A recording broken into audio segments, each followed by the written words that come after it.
జరుగుతున్నారు సజ్జల రామకృష్ణారెడ్డి గారు. అలాంటి జరుగుతుంటే మరి వైఎస్ఆర్ కాంగ్రెస్ పార్టీకి చెందినటువంటి చాలామంది ఇన్ఛార్జీలు ఉన్నారు, మాజీ ఎమ్మెల్యేలు ఉన్నారు, 11 మంది ఎమ్మెల్యేలు ఉన్నారు. మరి వారు ఎందుకు మరి బహిరంగంగా లిక్కర్ డోర్ డెలివరీలు జరిగేటప్పుడు, లిక్కర్ మరి బెల్ట్ షాపులు నడిచేటప్పుడు ఎందుకు బహిరంగంగా వారు వెళ్ళి మరి అక్కడ పట్టించలేకపోతున్నారు?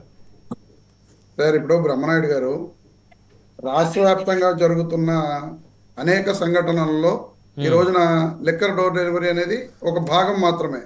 అసలు అవినీతి జరగని ఏ ఇది ఉంది చెప్పండి నాకు. మట్టిలో అవినీతి, గ్రావెల్ అవినీతి, ఇసుక అవినీతి, మద్యం అవినీతి. ఈ ప్రభుత్వమా గత ప్రభుత్వమా? ఇప్పుడు ప్రభుత్వంలోనండి. గత ప్రభుత్వం గురించి ఎందుకు చెప్తాం? అదే క్లారిటీతో చెప్తే. మీకేంటంటే గత ప్రభుత్వం అంటే కొంచెం ఇబ్బందికరంగా ఉంటది కాబట్టి మీరు ఎప్పుడు గత ప్రభుత్వం గత ప్రభుత్వం గత ప్రభుత్వం అని చెప్పి చెబుతూ ఉంటారు.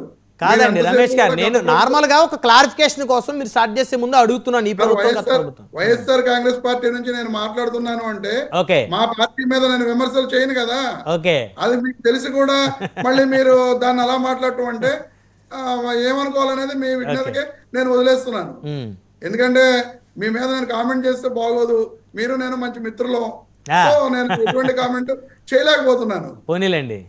ఈ రోజున రాష్ట్ర వ్యాప్తంగా అన్ని రేట్లను కూడా జరుగుతున్నది అవినీతి. ఆ అవినీతిలో ఎంతమంది ఎమ్మెల్యేలు కూరుకుపోయి ఉన్నారు అనేది మేం చెప్పట్లా. వాళ్ళ ప్రవీణ్ పుల్లట గారు వాళ్ళ సర్వే సంస్థ ఆయనే స్వయంగా సర్వేలు రిలీజ్ చేసిన పరిస్థితులను కూడా మనం చూసాం. ఈ ఎమ్మెల్యే ఆ ఎమ్మెల్యే, ఆ పార్టీ ఈ పార్టీ అని తెలుగుదేశం పార్టీ నుంచి, జనసేన నుంచి, బీజేపీ నుంచి, అన్ని పార్టీల నుంచి కూడా ఆ కూటమి ప్రభుత్వంలో అందరు ఎమ్మెల్యేలు కూడా అవినీతి చేస్తున్న సందర్భాలు మనం చూస్తూనే ఉన్నాం.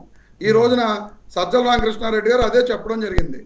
క్లియర్గా వాళ్ళు మధ్యంలో గత 2014 నుంచి 19 మధ్యలో చంద్రబాబు నాయుడు గారి మీద వైఎస్ఆర్ కాంగ్రెస్ పార్టీ ప్రభుత్వం ఆయన సంతకాలు చేశారు.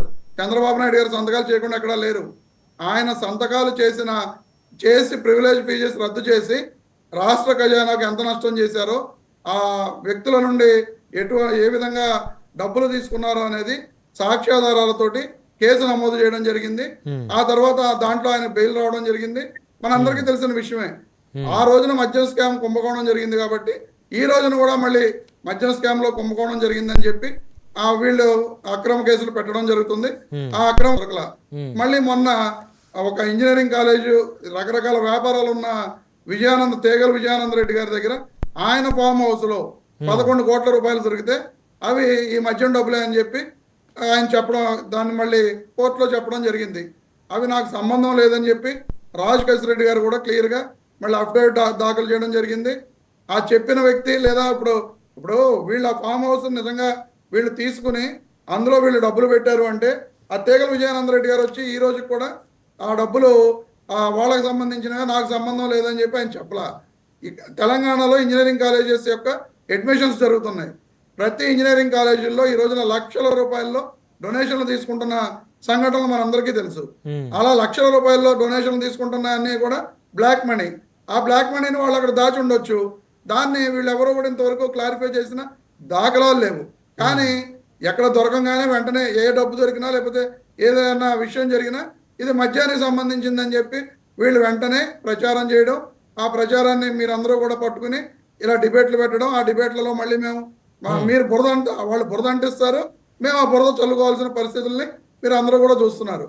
మద్యం డోర్ డెలివరీ చేస్తుంటే మీరు ఎవరో కూడా ఎందుకని స్పందించట్లేదు వైఎస్ఆర్ కాంగ్రెస్ పార్టీ నాయకులు కానీ, కార్యకర్తలు కానీ, ఇన్ఛార్జీలు కానీ మీరు అడగడం జరిగింది. ఎన్నో చోట్ల సార్ బ్రహ్మనాయుడు గారు ఎన్నో చోట్ల వైఎస్ఆర్ కాంగ్రెస్ పార్టీ ఇన్ఛార్జీలు, నాయకులు 30 రూపాయలు, 20 రూపాయల నుంచి 30 రూపాయలు ఎక్కువగా అమ్ముతున్న మద్యం షాపుల దగ్గర ఎన్నో వీడియోలు సోషల్ మీడియాలో పోస్ట్ చేయడం జరిగింది. అలాగే ఈ డోర్ డెలివరీ అనేది ఏలూరు జిల్లాలో డైరెక్ట్ గా ఒక ఓమ్ని వ్యాన్ తీసుకుని, మారుతి ఓమ్ని వ్యాన్ ద్వారా ప్రతి ఒక్కరికి కూడా ఇంటింటికి వెళ్ళి మద్యం సరఫరా చేస్తున్నారు. అలాగే విజయవాడలో కూడా బళ్లలో పెట్టుకుని ఇంటింటికి వెళ్ళి మద్యం సరఫరా చేస్తున్నాయి కూడా మనం సోషల్ మీడియాలో వీడియోలో చూసాం. ఆ రకంగా ఈ రోజున ప్రతి ఇంటికి కూడా మద్యం డోర్ డెలివరీ జరుగుతున్న దానికి ఆధారాలు లేకుండా సజ్జల రామకృష్ణారెడ్డి గారు ఎక్కడా కూడా మాట్లాడిన దాఖలాలు లేవు. ప్రతి ఒక్కదానికి ఆధారం ఉండబట్టే ఈ రోజున మద్యం డోర్ డెలివరీ జరుగుతుంది అనేది సజ్జల రామకృష్ణారెడ్డి గారు క్లియర్ గా చెప్పడం జరిగింది. ఈ రోజున మద్యం దాంట్లో అవినీతి ఎక్కడో జరగనట్టుగా వీళ్ళు మాట్లాడుతున్నారు. ఉమ్, గవర్నమెంట్ కట్టిన ఫీజు కొంత అయితే అది 2 సంవత్సరాల పాటు వాళ్ళు కట్టవలసిన అవసరం ఉన్నది. ఆ ఫీజు కాకుండా వీళ్ళు ప్రతి బాటిల్ మీద 20 రూపాయల నుంచి 30 రూపాయలు ఎక్స్ట్రా అమ్ముతున్నారు. ఆ డబ్బులు ఎక్కడికి వెళ్తున్నాయండి? ఉమ్, అవి ఎవరు సమాధానం చెప్పరు. అది అవినీతి అని అనరు. వేల కోట్ల రూపాయలు ఇన్ని మద్య షాపుల నుండి వస్తున్నా సరే ఆ అవినీతి సొమ్ము ఎక్కడికి వెళ్తుంది అనేది ఎవరు చెప్పరు. దాంట్లో రాజకీయ నాయకులకు, ఎమ్మెల్యేలకు ఎంత వాటాలు ఉన్నాయి, పోలీసులకు ఎంత వాటాలు ఉన్నాయి, మొన్నే చూసాం మనం ఎన్ఫోర్స్మెంట్ వారికి ఎంత వాటాలు ఉన్నాయి, అలాగే చంద్రబాబు గారికి, పవన్ కళ్యాణ్ గారికి, నారా లోకేష్ గారికి, వీళ్ళందరికీ ఎంత వాటాలు వెళ్తున్నాయి అన్నదానికి ఎవరు కూడా సమాధానాలు చెప్పరు. అందరూ కుక్కిన పేనుల్లాగా అబ్బాయి అసలు ఎక్కడా మద్యంలో అలా అమ్మట్లేదు, ఎక్కడా జరగట్లేదు, అంతా కూడా ప్లెయిన్ గా ఉంది, చాలా నీతిగా వ్యాపారం జరుగుతుందని చెప్పి వీళ్ళు మాట్లాడతారు. బ్రహ్మనాయుడు గారు మీరు నాతో పాటు వస్తే బెల్ట్ షాపులు రాత్రి పూట్ల 12 అయినా 1 గంట అయినా 50 రూపాయలు ఎక్స్ట్రా వేసి అమ్ముకుంటున్న సంఘటనలు మీకు చూపిస్తాను. ఎక్కడ ఏ నియోజకవర్గంలో అంటున్నాయి? అందుకే ఇందాక 12 అయినా 1 గంట అయినా సరే పర్మిట్ రూముల కింద పెట్టి 50 రూపాయల నుంచి 100 రూపాయలు ఎక్సెస్ చేసి అమ్ముకుంటున్న సంఘటనలు మీకు చూపిస్తాను. మీరు నాతో పాటు వస్తే ఖచ్చితంగా ఇవన్నీ కూడా సాక్ష్యాధారాలతో నేను చూపించడానికి సిద్ధం. బ్రహ్మనాయుడు గారు రైట్ 1 by 1 మాట్లాడదాం. సో మనతోటి తిరుత్తన వేణుగోపాల్ గారు ఉన్నారు జనసేన పార్టీ నుంచి. వేణుగోపాల్ గారు నమస్తే అండి. సార్ నమస్తే బ్రహ్మనాయుడు గారు. సో జనసేన